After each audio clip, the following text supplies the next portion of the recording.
Yeah, and this is it's not a universal trope, but this idea that the Book of Judges is arranged as a downward spiral. I think if you've read basically anything on Judges in the past 40 years or so, you've probably come across this phrase, the downward spiral of Judges, or the book is arranged as a kind of deteriorating moral state with ancient Israel and the tribes of Israel.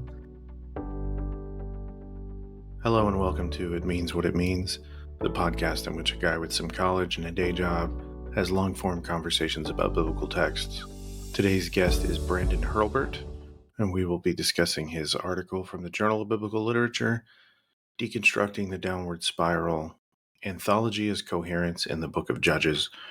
Brandon is one of, I believe, 17 hosts or team members. I'm not really sure how they want to be characterized. Of the Two Cities podcast. It's also a blog, I think. One of the other team members over there, John Dunn, has been a guest on the podcast. And now that I realize there's so many of them, I kind of want to try to catch them all and get them on here, just because I think it would be an interesting challenge. I am a little bit jealous that I did not snatch up anybody to help me with producing this podcast, but at this point, it's too late. As always, if you have feedback for me or guest suggestions, please reach out at itmeanswhatitmeans@gmail.com. If you are an adherent of a specific tradition that engages with biblical texts through your liturgy or belief or individual devotional practices, hit me up and give me recommendations for anyone you might want me to talk to regarding your tradition and its background. 2 episodes are out already in Greek Orthodoxy and Orthodox Judaism. And I want to cover every single tradition that engages with biblical text at least once. So I look forward to hearing from you guys on that. Don't forget, $5 a month on Patreon gets you episodes a week early. So the preview at the end of this episode would already be available to you today if you're listening the day that this episode is released. That's enough from me. So without further ado, here's my conversation with Brandon Hurlbert.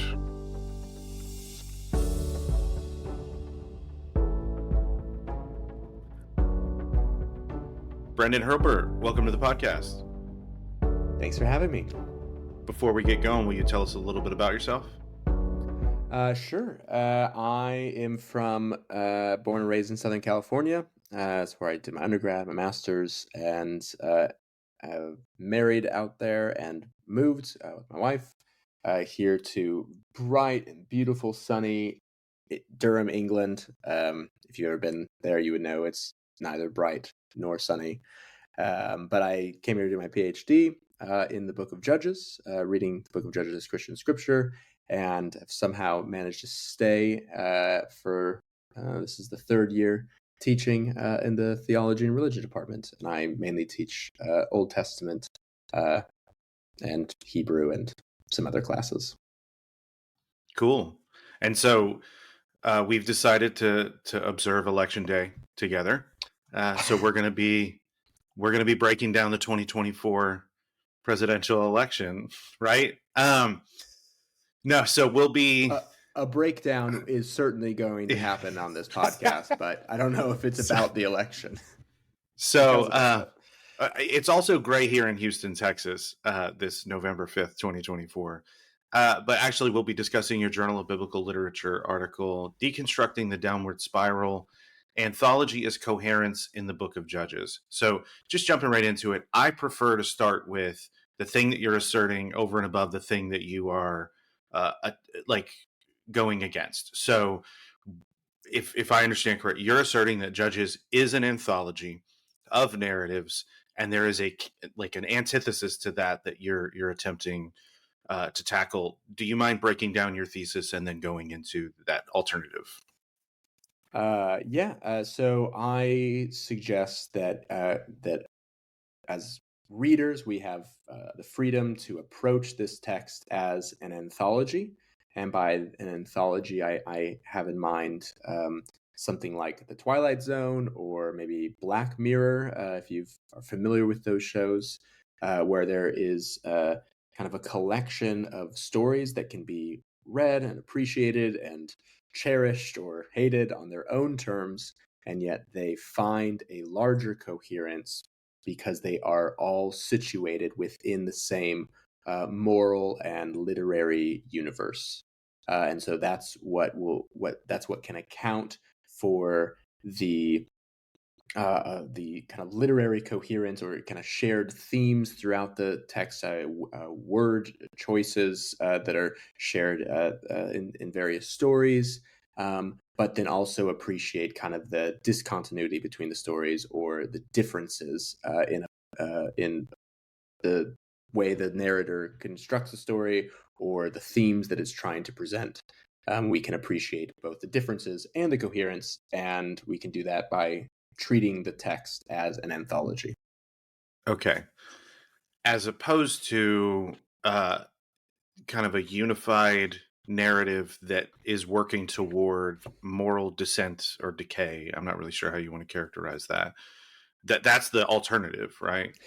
Yeah, and this is it's not a universal trope, but this idea that the Book of Judges is arranged as a downward spiral. I think if you've read basically anything on Judges in the past 40 years or so, you've probably come across this phrase, the downward spiral of Judges, or the book is arranged as a kind of deteriorating moral state with ancient Israel and the tribes of Israel.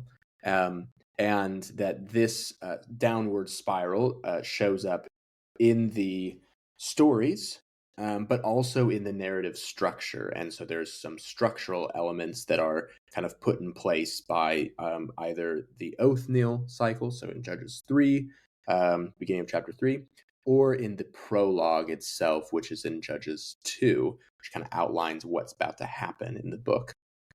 And there's certain structural elements that show up at the earlier stage of the book and then kind of deteriorate towards the end.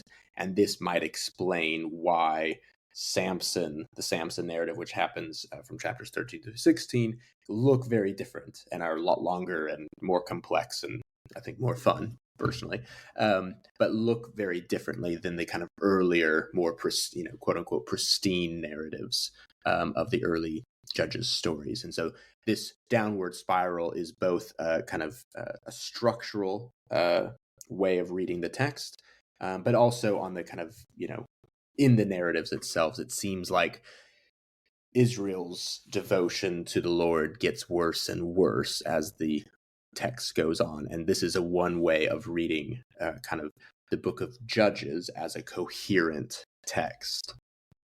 So you say coherent. Are these texts a collection of different stories? Like, are they disparate stories? Is that part of your thesis? And is that not necessarily a part of the downward spiral thesis? Yeah, so maybe it might be help to back up and explain just a little bit about kind of how Judges was interpreted very briefly through the centuries.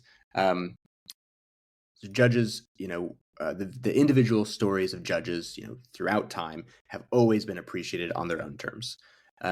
So there's very little connection being drawn between them in the kind of reception history, and then within the and there doesn't need to that doesn't necessarily need to be an issue. It just is the way that people read text.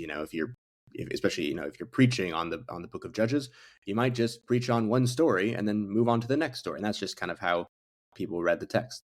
In the kind of 19th and early 20th century, people tended to see these as kind of made up of various sources, and so there were these kind of the narratives didn't necessarily cohere with one another. There's also these kind of underlying traditions, and so you can see that a bit in the list of minor judges that come. There's that come in chapters 10 and 12. there's only a little bit of information about them, and so that maybe that taps into this underlying tradition, and so there's the texts are kind of an accumulation of those traditions. And so that's kind of generally how the text was read. And basically, there's not really any coherence between the narratives. And some, people kind of just assumed they used the word, sometimes we'd use the word anthology, but they would mean it in a kind of like these are haphazardly arranged. It's just a kind of, throw all these texts together in a book and, ship it out. But the downward spiral and specifically more literary approaches to the text that end up happening in the 1960s, they saw a deeper connection between these stories that made them think that this was not a haphazard collection of texts, but was trying to communicate, a central theme. And that, there's various proponents of that. But this kind of lays the groundwork for this kind of creation of, it's actually not just the book is not cyclical, as in, there's these cycles of apostasy and then being there's not only there's these cycles of apostasy or being oppressed, then crying out to the Lord and being delivered, right, which is what we see happen in each of these stories. But really, it's not necessary. It's not only cyclical, but it is a downward spiral that these texts get worse and worse, and that's kind of the overarching structure or way of reading these texts that end up getting developed in the 1980s. And becomes really popular, and until today, basically everyone, or not necessarily everyone, but the vast majority of readers have taken this for granted. That of course, the book is arranged as a downward spiral, and we should keep reading it that way. I think I'm trying to wrap my head around what the spectrum of points of view on its origin may be, because I know, where I grew up, it was essentially equivalent to saying like, well, first George Washington, and it's following or it's accounting or recounting an historical narrative. And then so you're saying the downward spiral is I guess you could also say anthology, but it's aimed at making this point through a literary sense. And then there's you didn't use this term, but documentary hypothesis, which is like it's a collage almost of just all these different people, different cooks getting their hands in the pot and making changes over time. And I wonder, are you throwing a fourth perspective in there as far as the origin of the text? Yeah, that's an excellent question. I think I see the text as more of a collage, more of a kind of a text that contains within it a lot of various traditions, origin stories, and it seems like more of a kind of a growth, a literary growth to these traditions, and these were, I think, edited together at various points. I think there's probably it's not just me, as other scholars as well, but that there's various maybe prior additions to the Book of Judges that we can still see. So just looking at the text itself, you have these central stories of Judges, chapters 3 through 16, which you have Othniel through Samson. And then you kind of have at the beginning, chapters 1 and 2, kind of like this almost a continuation of Joshua. And then he dies twice somehow. And then you kind of get this prologues about what's, the Judges period is going to look like. And then at the end, 17 to 21, you have this other kind of collection of stories, generally arranged into two parts, that focus on priests who don't end up doing the right thing all the time, or Levites who don't do the right thing all the time, and things go terribly wrong there. So it seems like there is a kind of editorial process that's happening. I think we can't be certain of when this is taking place, or at for how many stages of that. I think a lot of that is speculation. which I'm happy to participate in. But I think we really can't know some of these questions that I think I really wish we did know the answer to these questions. That would make our lives a lot easier. But I think what it does is it allows us a kind of an interpretive freedom to approach the text in a variety of ways. And so one of these ways that I think to me is more compelling than the downward spiral reading that I'm arguing against is that these texts are an anthology. They can be approached on their own terms, and yet they share coherence. So I'm really trying to have my cake and eat it too, where I can see that there's differences between the stories and the editorial layers, but also understand that there's some coherence at a later and more editorial level, and that is not in a downward spiral, but is in a anthology in which they're all trying to communicate something about the moral character of ancient Israel. So, practically speaking, what is that editorial process? Because I know I have a very 20th, 21st century concept of what an editor is and does, and I have a like a modern printing understanding of how texts are created and reproduced. But can you spend a little bit of time explaining what that process looks like practically? I can. I'm probably not the best person to do that, but Of the two people in this conversation, you absolutely are. Yeah. Well, no, because you've tapped into a really important and really critical question. Because it's really complicated. Because you're right, we don't, we're so used to, copy and paste. If I want to switch things around, or if I want to, just print it off. Like no, ancient scribal activity is really interesting and fascinating and complex, and I'm certainly not the best person to talk to about it.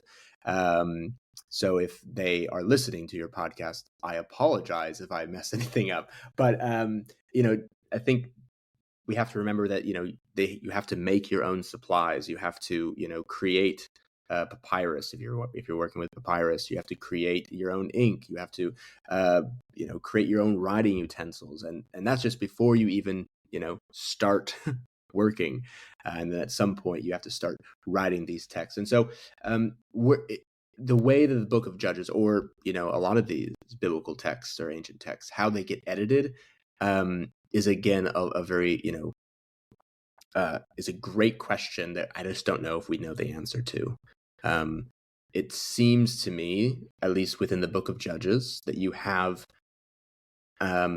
various local traditions within the various tribes, and so you have a story of Ehud, and then you have another story of Deborah and Barak, and maybe you have a narrative story and then a poetic version, or vice versa. And you have these local traditions, and at some point, maybe they're oral, maybe they're written down, at some point, someone is coming together and bringing all of these disparate traditions together, and that brings a certain level of coherence. And then at another point in the kind of understanding of the textual history is the Deuteronomistic history, which you may or may not be familiar with, but is this another level of coherence that sees that there is a certain type of historian that's editing together and rewriting ancient Israel's history from Deuteronomy to Kings as a way of trying to explain or grapple with the reality of exile.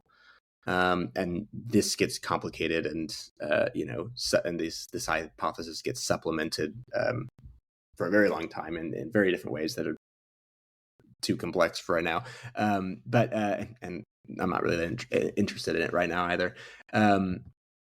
But this kind of creates another kind of version, and it seems like after the exile, then maybe there's other kind of ideas and thoughts that are kind of working their way into the text and helping shape it. But all we can look at is what we have today as kind of the received form of this text, and grapple with what it says. And it seems like it didn't all just come out neatly packaged like we have it. It seems like there's layers to it, but it still exists as a kind of a coherent work, because it's together, and I don't think it's haphazardly arranged.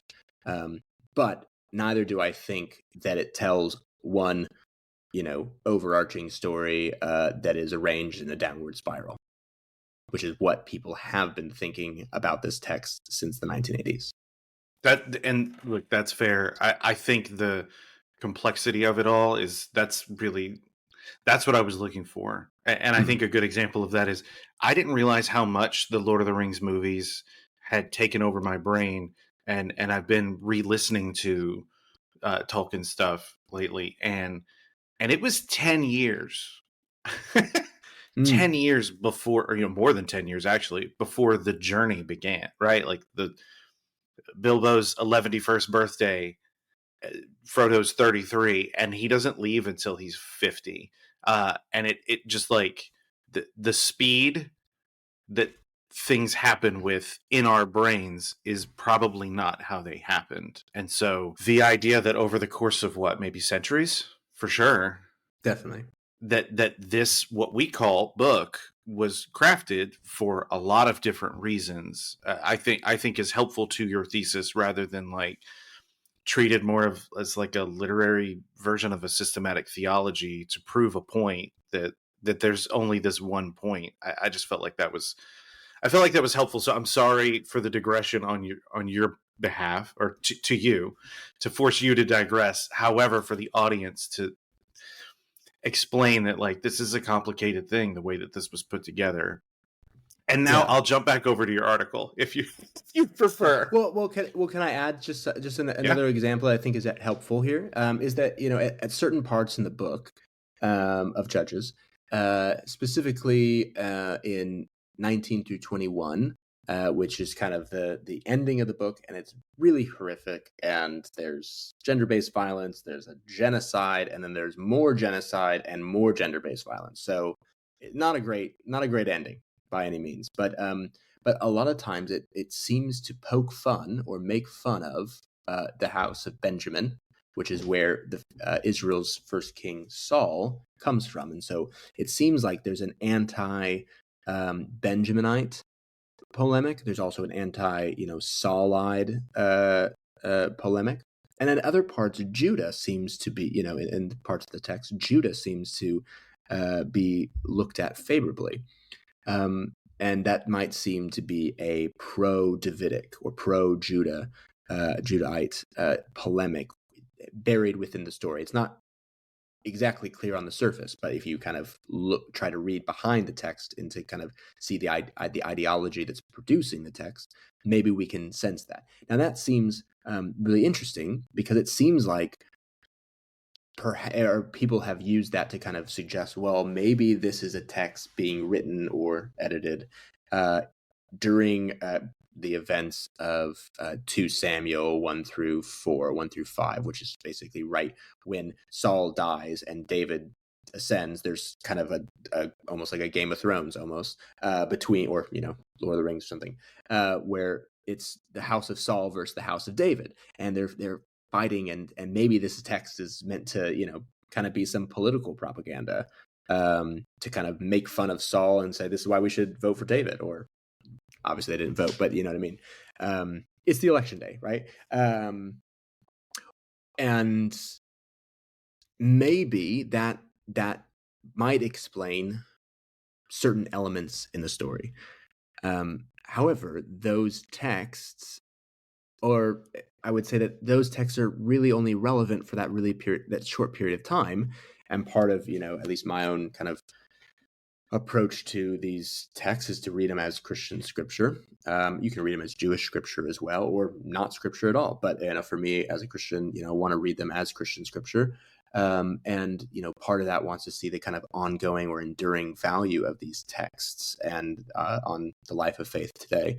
And so part of what I kind of think about these is that they've been recontextualized in a larger literary work, and in doing so, they take on additional meanings that go beyond their originating context. And so, while certain parts of the text might look like anti-Benjaminite, anti-Saul propaganda, within this recontextualized work, within this larger literary collection or anthology, they can take on additional meanings, which is I think why they've continued to be transmitted and copied and preserved and they endure as Jewish and Christian scripture today is because other later communities of faith continued to find value in them and continued to read and appreciate them as scripture. So I remember, and listeners, you can go back and hear this conversation, but Jody Magnus had an article about toilets and toilet humor in the story of Ehud in Judges. Is there a lot of comedy? Like, are there several threads of comedy throughout Judges? I think it depends on what you find funny. Obviously, some people love toilet humor, and then there's I think some funny things that happen in the Ehud story. But I think there's a lot of irony as well within that story.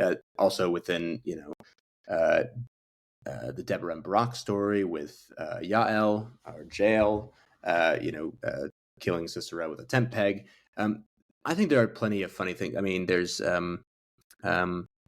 within the Abimelech story, there's a lot of funny things that happen. I mean, they're not quite funny, but like they're deeply ironic. And I have an article coming out shortly, co-edited with a friend, or co-written with a friend, about drunken speech in the Abimelech story and how this character named Gaul, who is causing trouble for Abimelech, he gives this speech and then no longer remembers it the next morning. And I suggest that it's actually meant to be like he's drunk. And some people might find that funny. Other people might not. I find it funny, but I find it ironic as well. So I think within the question of is there humor, I think humor is in the eye of the beholder. I think so, yes, but other people might not, and I want to. I understand why other people might not find certain things funny. I mean, that is a very diplomatic answer, but I will say, to finish your thought, there are people who find toilet humor funny, and then there are liars, because it is funny. So I will transition back to your article. I don't want to take you down I mean, I'll do it all day if you let me. I love Judges. I love it. So let's go. And that's hold on. So you're saying, it's in the eye of the beholder, but this is your area of expertise. And so in fairness to you, yeah, you do get to kind of say, I've done the work analyzing Judges, and there's funny stuff in it. So I didn't realize that there, like there's a Benjamite joke because he's left-handed, right? Like, that's one of the ironies. Benjamin means son of the right or son of the right hand, and he's left-handed. But I mean, if we get into Ehud, this is an enduring question because, and I'll have to go back and listen to this episode. But that you're mentioning, but with the Ehud story, it's actually an open question about whether or not he's left-handed or if he might be disabled, because it just says he's bound in the right hand. So that might be that he's disabled. It might be that he is the Septuagint takes it as ambidextrous. So maybe he's actually a well-trained super assassin who can fight with both hands. This all changes the story, and this changes whether or not stabbing a big fat man in the world of the story, if you're a super trained assassin, is that funny? Maybe. It also might not be super funny. I mean, some people might find it funny, but other people might not find it funny to lie about having a word from God, and while the king stands in order to hear that word of God, you kill him. As a Christian, we're called to love our enemies, and that probably precludes stabbing those people as well. So, I think, and that kind of reading tradition about maybe putting a question mark on the appropriateness of Ehud's violence shows up in the rabbis as well. The Jewish tradition accords Eglon honor for standing to hear God's word, and that's why everyone else should stand to hear God's word, because if a Gentile king Eglon can do it, then you all can. But they afford Eglon honor, and say that because you stood to hear the word of God, you will always have someone on the throne. And Eglon's daughter, and in this midrash or Jewish understanding, is actually Ruth, the Moabite, and therefore Ruth then is in the lineage, great great grandmother of David, who is always said to have a descendant on the throne. So whether or not we find the Ehud story funny, it depends on what kind of story we think it is. And there's a lot of variations in the, it's a very ambiguous story. And so one way of understanding the ambiguities does lead me to laugh. But another way of reading the text actually means it's quite a serious text. And these are questions around genre that I think are really important. And I could probably talk about Ehud for a lot longer, but I mean, just come back at me. Does that make sense? Is that It does, and it's very on message with the look. It's complex, engaging with biblical texts in whatever as an individual, liturgically, academically, in a literary sense. It's complex. There's not necessarily an answer, which also I think goes against where I came from, which was like, nope, it means this, and that's what you have to get from it, which is kind of what I think the downward spiral. I don't know that we talked enough about Judges when I was growing up to be very aware. unlikely. Yeah. Yeah, and it might be largely because of that final scene, because it seems like there's not a lot of answers for like what is going on here in this weird Tarantino cartoonishly violent portion of this book. Yes. My my master's thesis, or one of my master's thesis, and then turned it into an article on biblical interpretation, was actually using Tarantino to help read Judges and his stylized violence to help us kind of find language to talk about violence in Judges 19. So every time I read the book of Judges, I think of Tarantino, and every time I watch Tarantino, I think of the book of Judges. So spot on there. Thank you. Okay, so if I'm not mistaken, the bulk of your article, transitioning to your article, because I really do want to give your work attention, because it's worth the attention. There are 8 tests that you use to evaluate the downward spiral thesis. So I guess first I'm curious, did you come up with these, or are these like an iteration of something that's used in biblical studies or in studying ancient texts more broadly?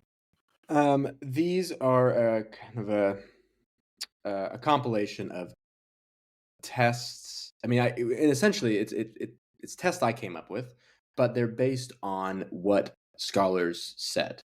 So it was mainly taking assertions or suggestions by other scholars of Judges and just trying to see if they made sense, because part of kind of how this is something that wasn't in my dissertation, but it was something I'd always had in the back of my mind. I just really wanted to write it.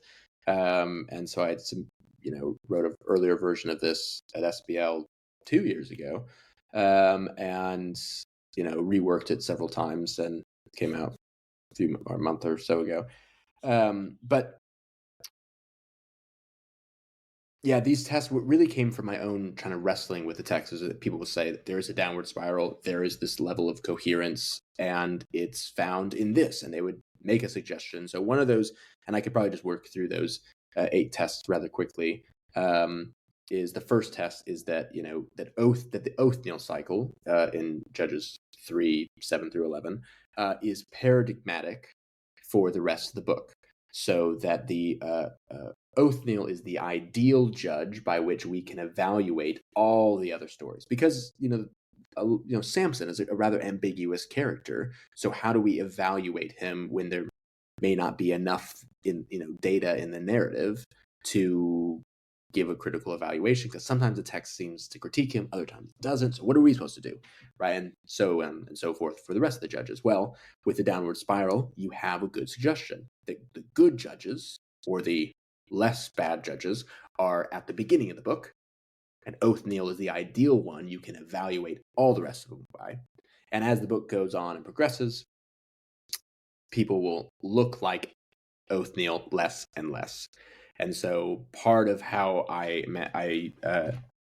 tried to evaluate that is just, and this is what other people had done, is they look at the structural elements of the judge's cycle. So generally, people have a variety of different ways of counting that. Sometimes it's 4, sometimes it's 6, sometimes it's 7, because obviously it has to be 7 because in the Bible.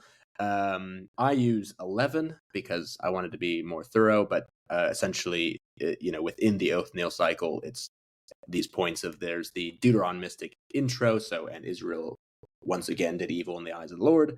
Then the Lord gets angry. Then and there's a verb, so he sells them in the Othniel cycle. He sells them into the hand of the enemy, or whoever is listed. And then Israel cries out. And then the Lord raises up. And what does he raise up? He raises up a savior, Messiah. So there's a title there. And then the Spirit of the Lord is upon him. And then he judged Israel. The land was quiet or had rest for a certain amount of years. And then the judge dies, right? So here's these 11 different structural elements. And the way to test whether or not Othniel was ideal, if the downward spiral exists, and this is the way the book is arranged, then you should see each subsequent judge scoring a little bit lower than each other, and Samson should score the worst on the scale of similarity, right? But as I have a chart that I've printed it out, and it's not as clear as I remember it being online. I will say that I had it color coded, and it was awesome, and it looked really great. But JBL said that we don't print color, so you can blame JBL for that. But it was nicely colored.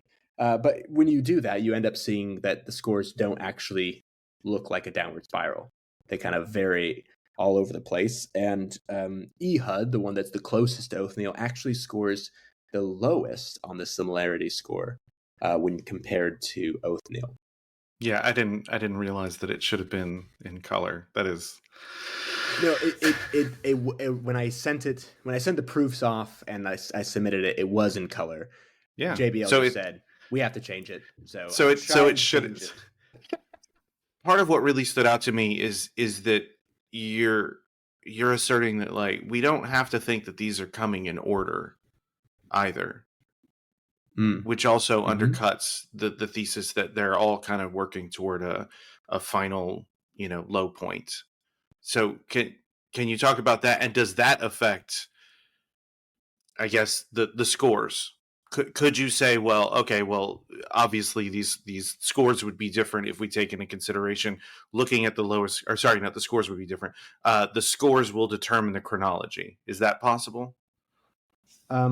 That might be the case, but then that would equally disprove the downward spiral. So, and not to kind of skip all of the tests, but that is kind of what I'm arguing in test 8, in that judges doesn't follow a strict chronology, which then complicates it. But maybe I should work through the rest. If you'd like, I can read them off if you want, or if you want to work through them. That's no, yeah. I'll just briefly explain what they are. So, this is just my case of test 1 was is Othniel paradigmatic for to score the other judges.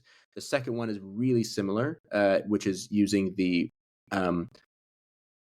judges cycle in the prologue, Judges 2:11 through 19, using that as a way to score the rest of the judges, including Othniel, and how similar are the rest of the text structurally to this prologue, which is what other people have also argued.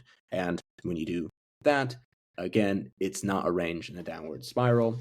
The third test, I think, probably is more controversial, because it's a bit more subjective, which is that, do the actions of the judges actually get worse and worse as the book progresses? And so, as I already mentioned, Judges 19 to 21, absolutely the worst elements in the book. I'm not disputing that in any capacity. That's not normally included into the kind of downward spiral, which is generally just kind of the central chapters of the book, with the actual judges.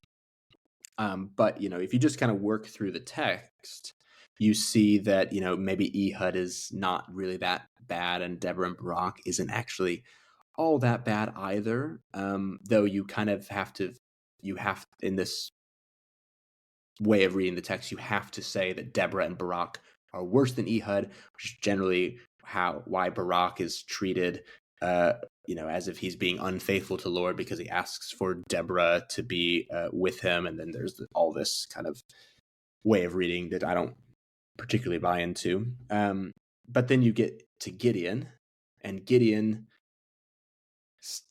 does some good things, but then at the end he creates this idol, and all of Israel goes astray. And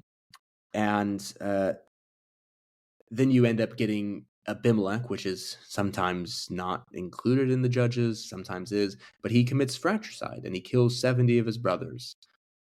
Is killing 70 of his brothers worse than idolatry?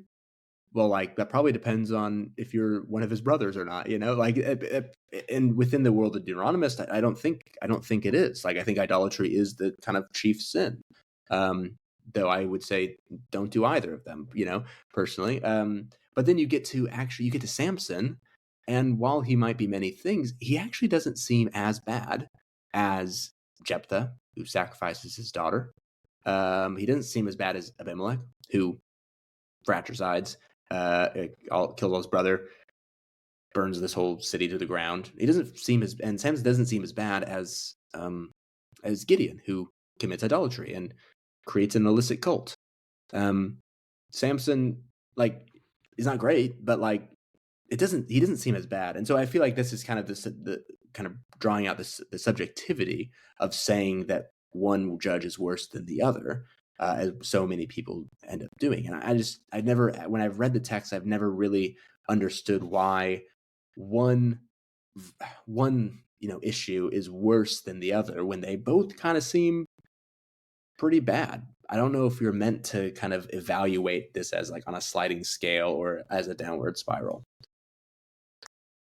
You can come back to any of these points if you want to interrupt me. No, you're good. Keep going. Okay.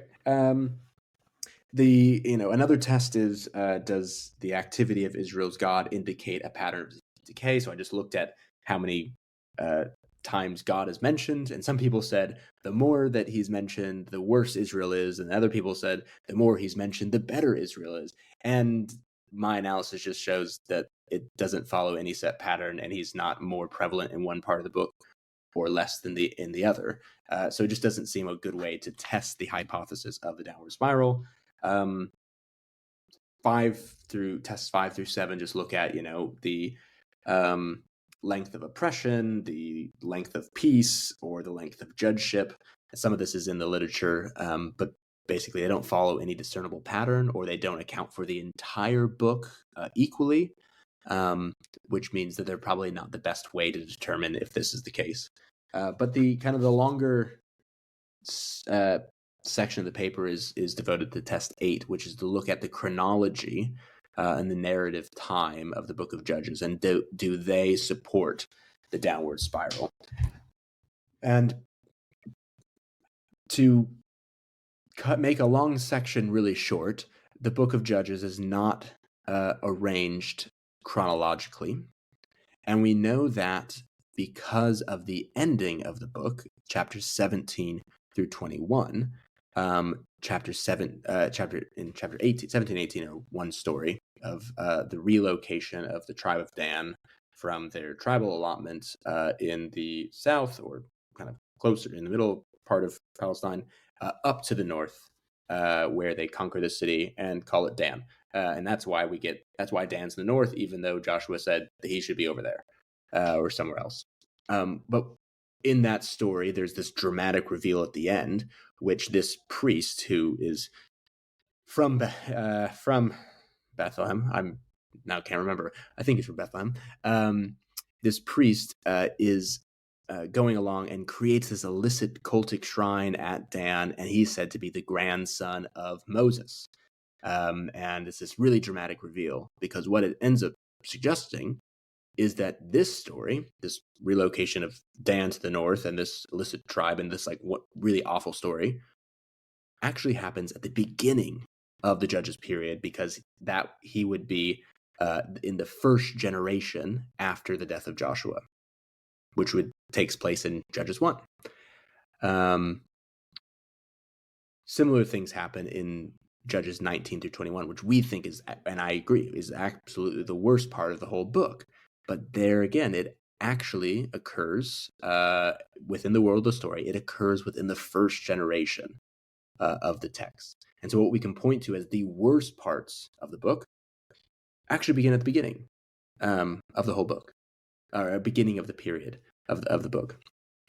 And it then recontextualizes and dischronologizes the rest of the book. Now it looks like Samson might be a little bit closer to the start of the story rather than at its very end. And we can think about how other texts get changed. But this kind of understanding of the book, that even just reading it, it doesn't actually flow chronologically. And if it doesn't flow chronologically, and the worst stories that we point to as the downward spiral points to as the worst stories, if they are actually occurring at the beginning of the book or the beginning of the period of the Judges, then to me, we can't say that there's a consistent, gradual decline into moral depravity if the worst things are happening at the beginning, right? And I think that might be part of the overarching strategy of the book. But I think that means that we have to do away with the downward spiral if it can't pass any of these tests. Is this chronology something that appears in other interpreters throughout history? Yes and no. Yes, in the sense that within, I believe it's in Pseudo-Philo's retelling, and I think also in Josephus' telling, so the ancient sources, these sets of narratives are placed at the start of the Judges period. So they're retelling Israel's history, and sometimes they can add things in or leave things out. And, Pseudo-Philo is really fun. If you've never read it before, it's a blast. Josephus is a bit more straightforward, but both of these texts, they relocate these narratives to the start of the period, because they've sensed that they actually begin there because of a kind of chronology. This kind of gets commented on. This is not like hidden secret knowledge or anything like that. But people have kind of gone out of their way to say, oh yeah, it just, it changes things, but it doesn't really change things. Or, I think one commentator talks about how, so Samson is located in the camp of Dan, and he's in this area of Zorah and Eshtaol, and those are locations also mentioned in chapters 17 and 18 of where Dan started, and then before they moved up north. And so because Samson seems to be located down here, where Dan is meant to be, or Dan starts in 17, it seems that the story of Samson is before chapters 17 and 18, or at least simultaneous. But some scholars note that, but then just kind of suggest, well, maybe Samson and his family, were the lone the people who stayed in their tribal allotment, and everyone else went up north, but they're the only ones that stayed. And it's like, well, maybe, but that seems like a stretch. That doesn't seem like that's the best way to take a silence in the text to suggest something like that. So people have noticed that, and the work that I'm really reliant on is David Feldman's completion of Judges, which is really good. It's talking about strategies of ending in Judges 17 to 25, and it's a fantastic book. But a lot of this kind of thinking about narrative time and dischronology and chronology is dependent upon that. And so he's all over my footnotes in this article in that section. I think as you've been speaking, I've been thinking about the Twilight Zone comparison, because I don't know as much about Black Mirror, but I know, Rod Serling pops up to do the narration, and that's kind of what lends coherence to the body of work. Even though I feel like if you were to edit that out of every single episode and still just put them out there, whether it's like the guy in the space simulator where they're trying to trying to see if people can survive with no one around them, because he's in a town all by himself, or it's the guy who's in a library and then his glasses break. I feel like you could. Yes. I know. I feel like you could. Yeah, that's actually my first example. I have to actively think for another one, so I don't only ever just say that one when I talk about Twilight Zone. But that it's a reflection on us, or the family that's all got all these horrible attributes, and they have to put masks on when they go to hear the reading of a will, and that it's a reflection of us morally. But there is this kind of coherence lended to it when Rod Serling pops up. And it almost seems like the pro-monarchist propaganda of the, hey, everybody did whatever they wanted because they didn't have a king. Is that like a similar analog, or am I off base on that? No. I think that's fair. So and everyone did was right in his own eyes. In those days, there was no king in Israel. That phrase only appears in chapters 17 through 21. So this part that a lot of people think is either an epilogue or an appendix, or kind of the ending of the book, but is a separate kind of literary unit than what comes before it with the themes of the major judges.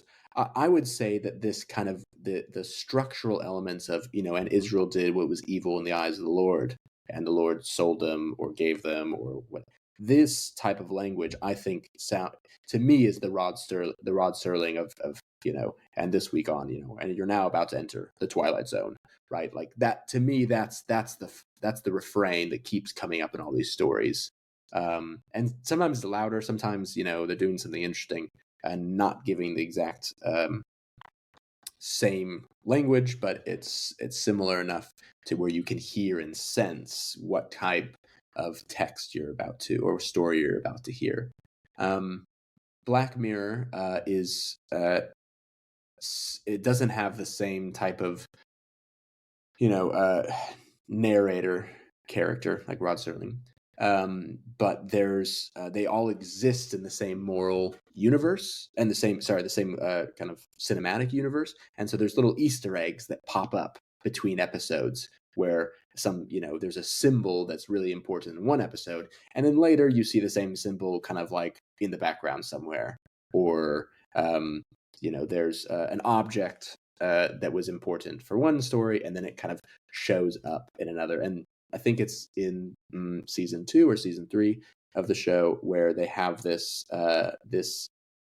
museum, and it actually shows all of these various elements, icons, objects from the other Black Mirror episodes, and it shows it in this museum that a character visits and has this whole story. And so that actually reveals that it's all set in one universe. And much like the Twilight Zone is all kind of said the same thing, it's the story of the show Black Mirror is also getting at, it also functions as a social critique of ourselves, our reliance on technology, and it probes and asks really deep questions about, what does it mean to be me? Or what is the afterlife really like? And how should I act in this kind of chaotic world? And I think Judges is doing something really similar in that it's asking, what does it mean to follow the Lord while we're living in the land? and what kind of leadership structure, is it a king, is it a kind of tribal confederation, or is it a warlord, is it a prophet, like what's real, like what should be at the heart of our society.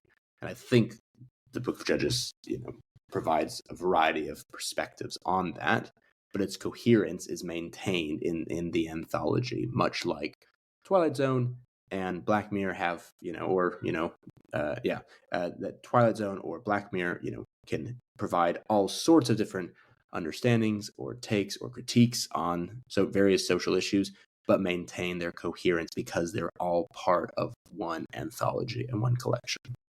Is there any part of the, I don't know, underlying or even surface messaging in Judges that is supportive of anything other than monarchy? No, this is a great question. You've tapped into like 8 monographs and dissertations or something like that. So the point is that within the Book of Judges, we have different perspectives on monarchy. And the same thing happens in the Deuteronomistic history. At times, monarchy is the solution to the problem, right? That, oh yeah, it's going to be great, and I think that's one way of reading the refrain, right? In those days, there was no king in Israel, and everyone did was right with his own eyes. That you could read that as like, oh man, it was chaos, yeah? And if only we had a king, that would solve the issue, yeah? But other parts in the book, namely Abimelech, we have this story of, which is very fitting for today. I didn't know if I would be able to work this in, but there's this lovely story of Jotham, and he tells this fable about basically the lords of Shechem make Abimelech king. Abimelech has killed all his brothers, right? He is a bad person. He is not great. And he kills all his brothers. Not a great person, but one survives, Jotham.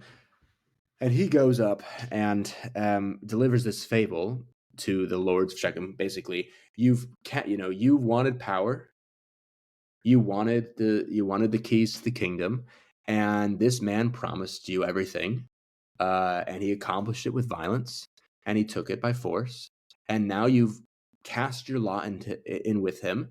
And but the bad thing is, he's a bad person, and he will turn on you, and he will devour you. So I really hope you like the person you voted for, right? And obviously they didn't vote, but to me, it's not a critique against the monarchy writ large, but it's very clear that you need to be absolutely careful who you let into power, right? Because you put the wrong person to power, everyone is going to die. and in the story, that actually happens. Like, everyone in the story dies, and yet also Abimelech is punished because God needs to have some justice, and the reader needs to have some justice in the story because the bad guy can't win. So not at all relevant for today. I'm assuming you're talking about Daenerys Targaryen. That's right? Yes. Yeah, exactly. Okay. Fair enough. Exactly. So that's so interesting that there are multiple perspectives in a finished product, because that is not common today, right? Yeah, I mean, yeah, I think I think we're so used to coherence that we're always we're as humans, we love when things cohere with one another, and when they don't, it's really off-putting.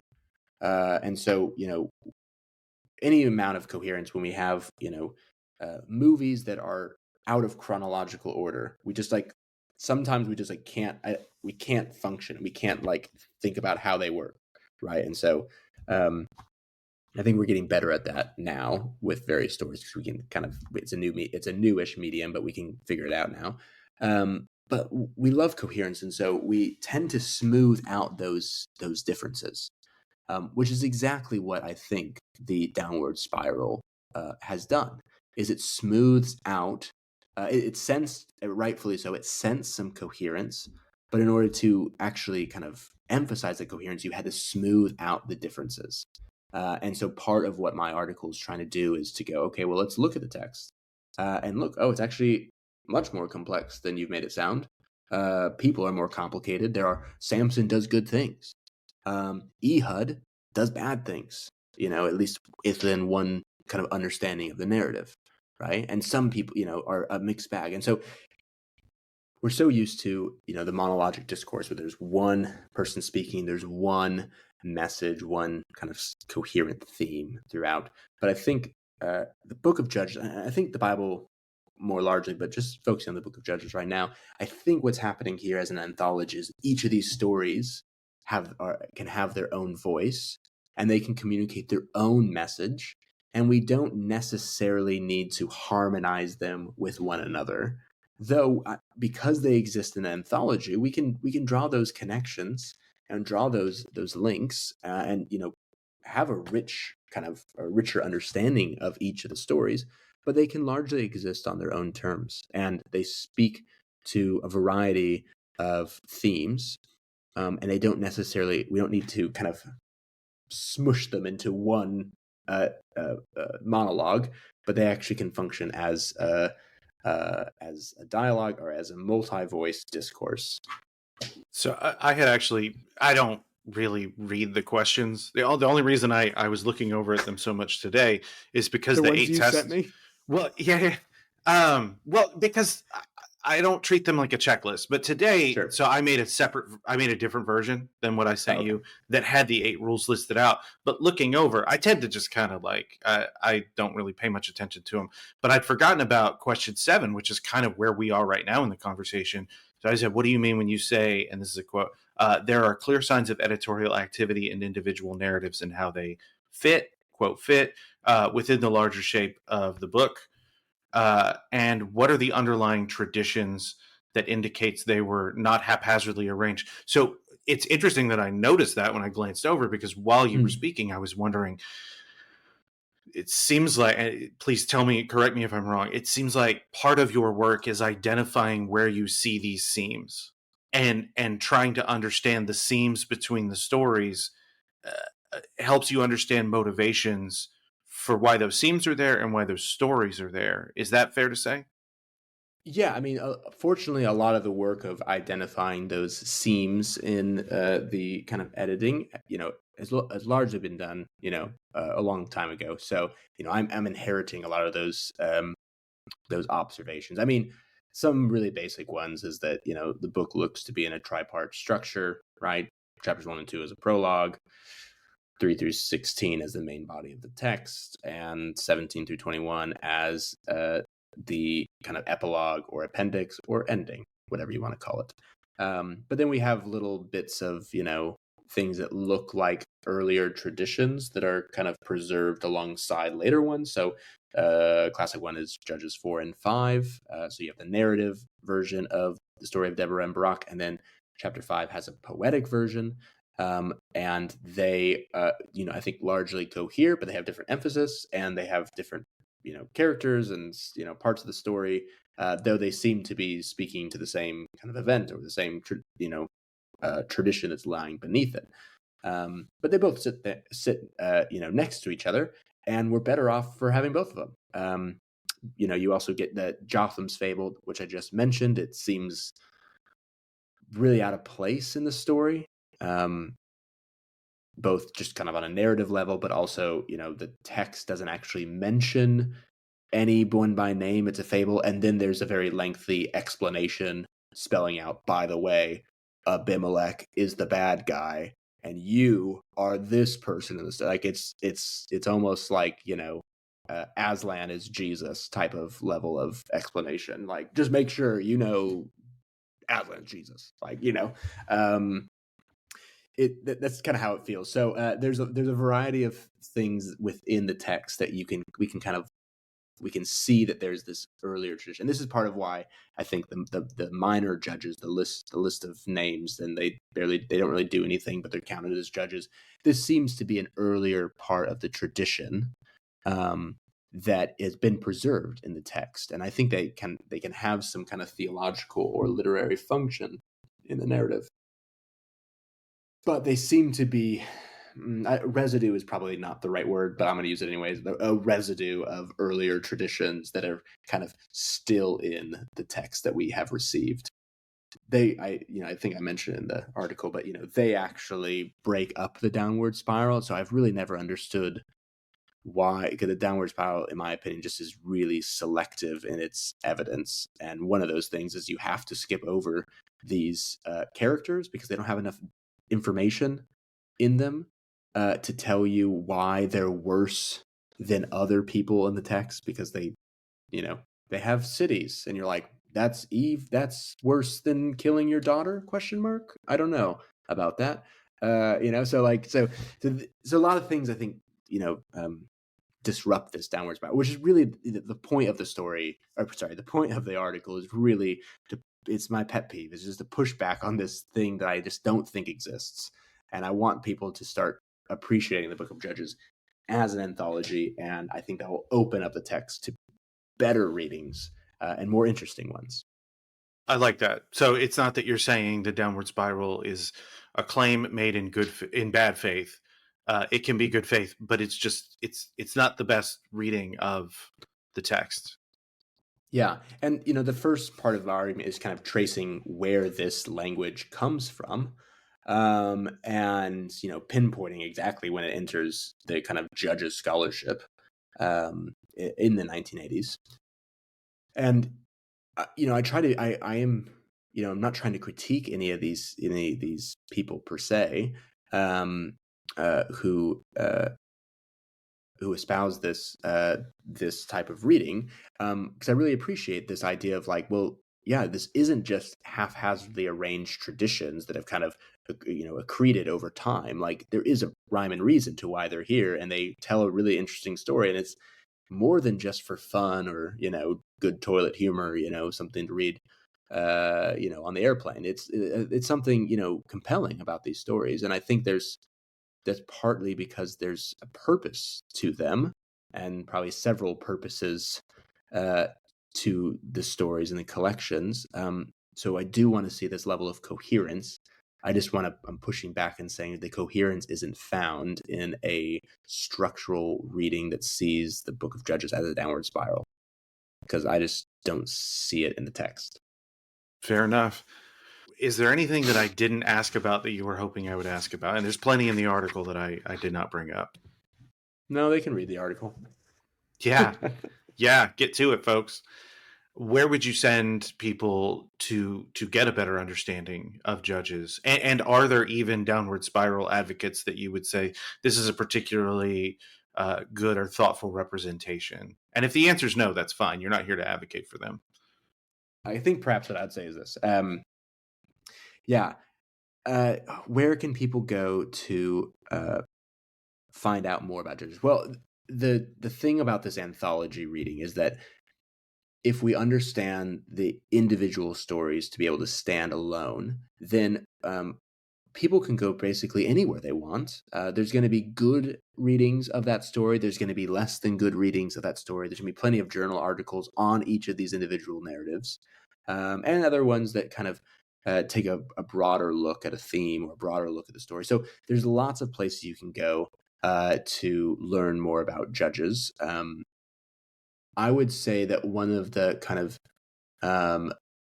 the very helpful books that kind of at least has helped me to understand a little bit more about what I'm doing when I'm reading text is a book by Andrew Judd called Modern Genre Theory. It's just come out with Zondervan Academic, I think. And it just looks at, he's a literary critic and also, a biblical scholar as well. And he just looks at how modern genre theory can help us really understand and appreciate the text with some really creative ways. And so he has actually a chapter on Judges 19 where he reads it as a horror story. I think it's a very compelling way of reading. But I think people would be benefit not from just learning about how to use genre appropriately and in a better sense for the Book of Judges, but also he works through a lot of different sections of the Bible. So I think your listeners would and everyone would benefit from that book. I don't think I'd heard of that. I'll look into that. A better way maybe of framing it then might be, is there a particular, since most of my listeners probably are speaking English, because this will be nonsense if you don't speak English, is there a particular English translation of the Bible that you would recommend for reading the book of Judges? You okay? No, no, No, there isn't one. no.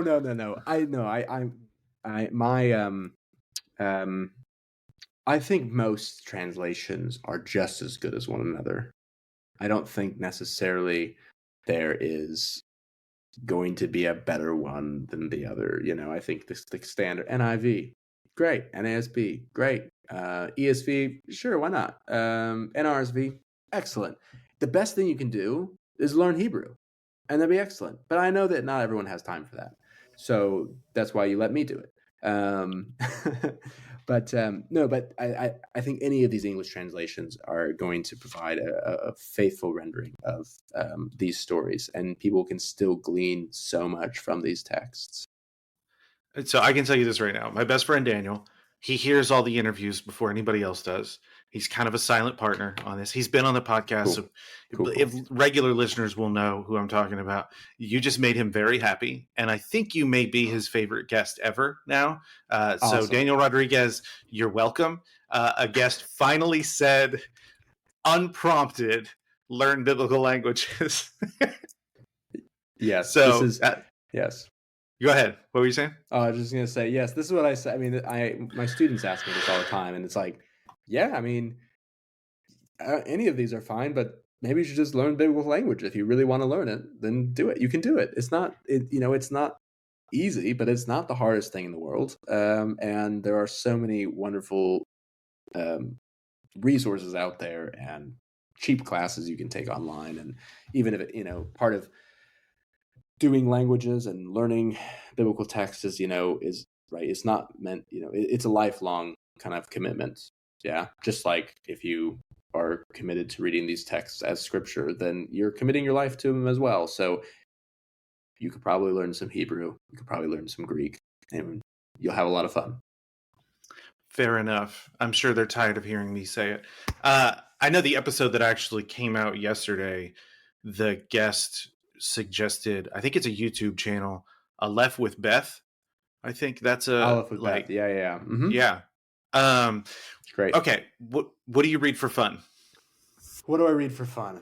See, I knew you were going to ask me this question because I listened to your podcasts, and so you just became my favorite guest by saying that to me. Checking the box, yeah. No, I mainly audiobook because I do have a small child and I do not have time to sit down and read. And normally, because I read for my day job, I tend to watch more television or films in the evenings because I like that. But time to time, I'll listen to podcasts. I mean, it's election season, so I just been doom listening to various podcasts. Informed listening, I should say. So I like all sorts of literature, though. Science fiction, kind of fantasy type of books. I don't prefer. I don't really prefer biography type of books. I don't know why. It's just not necessarily my thing. But so I like reading all sorts of things. But at the moment, I've just been kind of listening to podcasts and trying to stave off the existential dread. What TV? What if you were when you go home today, if you're gonna watch something, what are you gonna watch? This is the problem. I think I might watch too much TV because I'm out of television shows. Like if you name it, like I probably have seen it. I was watching Shrinking on Apple TV. That was great. Loved that. I watched recently We Own the City. It's a HBO show. It's very depressing about the police. Not a great show about police corruption in Baltimore, but it's made by the same people who made The Wire. So if you really like The Wire, then this is the show for you. Some of the cast from The Wire is in this show as well as different characters. But that was like the last kind of like major show that I watched altogether, or like binge watched. I pretty much watch the same 6 shows on repeat. So, I mean, it's like New Girl, Community, Parks and Rec, drawn a blank on what else. Oh, The Office? You know what? No, 30 Rock. I've watched 30 Rock 30 Rock? 4 or 5 times in the last, not calendar year, but in the last actual 365 days. I'm on this loop. I just want to keep rewatching 30 Rock. And It's the older great. I've gotten, I've learned terms like neurodivergent. I don't have a diagnosis, so I'm not doing that here. But the fact that I watch the same shows on repeat and I find great comfort in it. My wife has her shows, but she'll just pick them up at random points. But it's like, no, it's time to watch Community again. We start with the pilot and we work all the way through, except for season 4 because we don't watch season 4. It's not my fault they fired Dan Harmon. Anyway, I won't waste any more of your time. Unless you have anything else, I appreciate you being here, and I'm going to call this one good. Yeah, it's been a blast talking to you. You've been my favorite person because now you just asked me all these questions about judges, and I'm like, great. I just want everyone to ask me these questions about judges. This is the best election day ever. Yeah, well, that remains to be seen. But we get to create that reality. At any rate, Brendan Hurlbert, thank you for being here. Thanks for having me. Thank you so much for listening. I really do look forward to any feedback that I get that would help make the podcast better, help me understand what I'm doing well or what I'm doing poorly. So please reach out to me and give me a heads up on that. What you're about to hear is a preview of my conversation with Matthew Monger on his Journal of Biblical Literature article, The Book of the Daughters of Adam in the Galatian Decree. It was a very interesting conversation for me because even though I am not an expert at all in any of the conversations that I have, this was a discussion on a subject that I knew literally nothing about, and that is documents that are old, but not quite as old as biblical texts, but catalog biblical texts. And so there is scholarly work being done to understand even those texts. So it was a lot of fun. So that's all from me. Here's a preview of the conversation that'll be available next week with Matthew Monger. Thanks. Take care.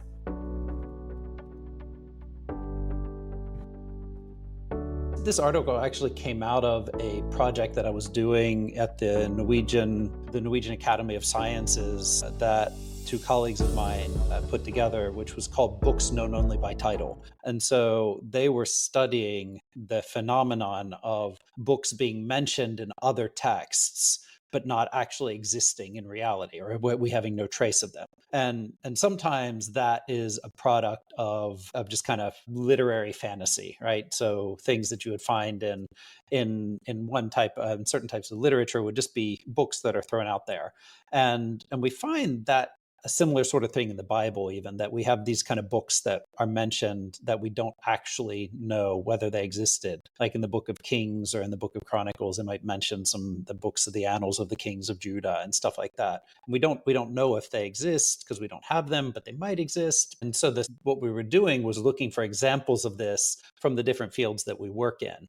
And because I have studied the Book of Jubilees quite a bit, this was something that I had run across in my studies of the Book of Jubilees, because this particular entry, the Book of the Daughters of Adam, is also called the Book of the Daughters of Adam of Leptogenesis, which is the Greek name for the Book of Jubilees.